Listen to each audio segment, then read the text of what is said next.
बिस्मिल्लाहिर्रहमानिर्रहीम। स्टूडेंट देखें, ये हमारे पास चैप्टर नंबर 14 की इम्पोर्टेंट MCQs हैं। देखें, tick the mark the correct answer. Number 1, the word regression was introduce by. Word regression किसने इंट्रोड्यूस किया था? फ्रांसिस गैल्टन ने। ठीक है, ऑप्शन बी दुरुस्त answer. Number 2, the graphic picture of a set of n pairs और bivariate data is called. हमारे पास क्या होता है? Scatter diagram. Answer C correct. ठीक है, जब भी हमारे पास x और y की फॉर्म में n पेयर्स ऑफ ऑब्जर्वेशन होते हैं तो उनकी जो ग्राफिकल पिक्चर होती है उसको हम स्कैटर डायग्राम कहते हैं। Number 3, in scatter diagram clustering of the points around a straight line indicates. Straight line के इंडिकेट्स के दरमियान में या इर्द गिर्द जो हमारे पास क्लस्टर में जो हमारे पास पॉइंट्स होते हैं स्कैटर डायग्राम में, वो लीनियर रिग्रेशन को फॉलो कर रहे हैं। ठीक है, नंबर ए है दुरुस्त आंसर। उसके बाद number 4, if the values of the regression coefficient is zero the two variables are. क्या होते हैं? अगर रिग्रेशन कोफिशिएंट ज़ीरो है तो इसका मतलब है उन दोनों में कोई वेरिएबल में कोई रिलेशनशिप नहीं है, तो वो इंडिपेंडेंट है। ठीक है, true answer is B. Number 5, the sign of regression coefficient B X Y and B Y on X are क्या होते हैं? सेम होते हैं। ठीक है, 5 का आंसर ए।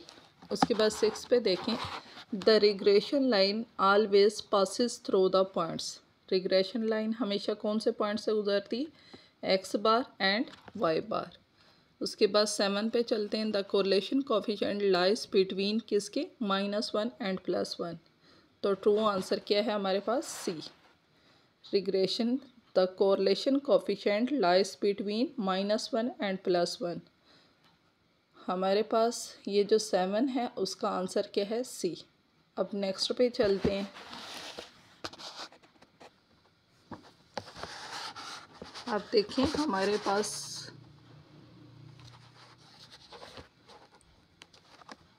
8 पे देखें, if B Y on X हमारे पास आंसर आता है इक्वल टू -0.49 और B X on Y equal to -0.78, then the corresponding coefficient is हमारे पास क्या होगा? इसकी वैल्यू आ जाएगी, इसका आंसर है सी 0.6182। इसको आप मल्टीप्लाई करके इसमें फार्मूले में पुट करके कोरिलेशन कोफिशिएंट के तो आप ये फाइंड आउट कर सकते हैं। उसके बाद 9 पे चलते हैं, the correlation coefficient is independent of. किस से इंडिपेंडेंट होती है? ओरिजिन एंड स्केल दोनों से। तो इसका आंसर ट्रू आंसर है सी। ठीक है, उसके बाद 10 पे, the numerical value of the correlation is called. जो न्यूमेरिकल कोरिलेशन की जो न्यूमेरिकल वैल्यू होती है उसको क्या कहते हैं? True answer is B correlation coefficient. ठीक है, जो न्यूमेरिकल कोरिलेशन की जो न्यूमेरिकल वैल्यू होती है उसे कोरिलेशन कोफिशिएंट कहते हैं। 11 पे चलते हैं, if one variable increases the other variable also increases, या वन वेरिएबल डिक्रीज हो रहा है तो दूसरा वेरिएबल भी क्या है? Also decreases. द कोरिलेशन इस क्या होती है? Both A B but not C, यानी कि पॉजिटिव भी है डायरेक्ट भी है लेकिन नेगेटिव नहीं है। नेगेटिव तब होगी जब वो ऑपोजिट डायरेक्शन में वो इंक्रीज या डिक्रीज होगी, तो तब वो नेगेटिव होगी। अब देखें 12 पे चलते हैं, if a given problem u equal to X and v equal to -x, then the coefficient correlation यानी कि RUV इज़ हमारे पास क्या होगा? True answer is -1। ठीक है, बी। अब 12 पे देखें, if the x is measured in pounds and y is measured in inches, then the coefficient of correlation has the unit. हमारे पास क्या आएगा? Pound square, inches square, pound and inches, या नन ऑफ दिस। तो D आएगा, correlation coefficient का कोई unit नहीं होता, तो नन ऑफ दिस आएगा। ठीक है, डी आंसर। उसके बाद 13 पे, which of the following can never be taken as coefficient of correlation. तो किसका कोफिशिएंट ऑफ कोरिलेशन नहीं लिया जा सकता? -0.99, कौन सा कोरिलेशन कोफिशिएंट की वैल्यू नहीं हो सकती? -0.99 ये भी हो सकती है क्योंकि -1 और +1 के दरमियान लाई करता है, तो अंडर रूट यानी कि स्क्वायर रूट 3 है टी, ये नहीं हो सकता कोरिलेशन कोफिशिएंट। ठीक है, ये देखें, लास्ट पे देखें, इसको अच्छी तरह से देख लें। ठीक है, अब हम चलते हैं अपनी नेक्स्ट ऑप्शन की तरफ।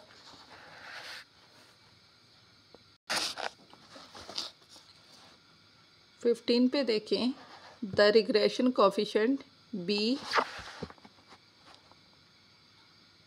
x on y and b y on x and correlation coefficient always have, क्या होता है?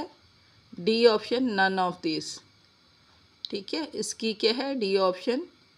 अगर हम 15 की बात करें तो इसका ट्रू आंसर क्या है? डी।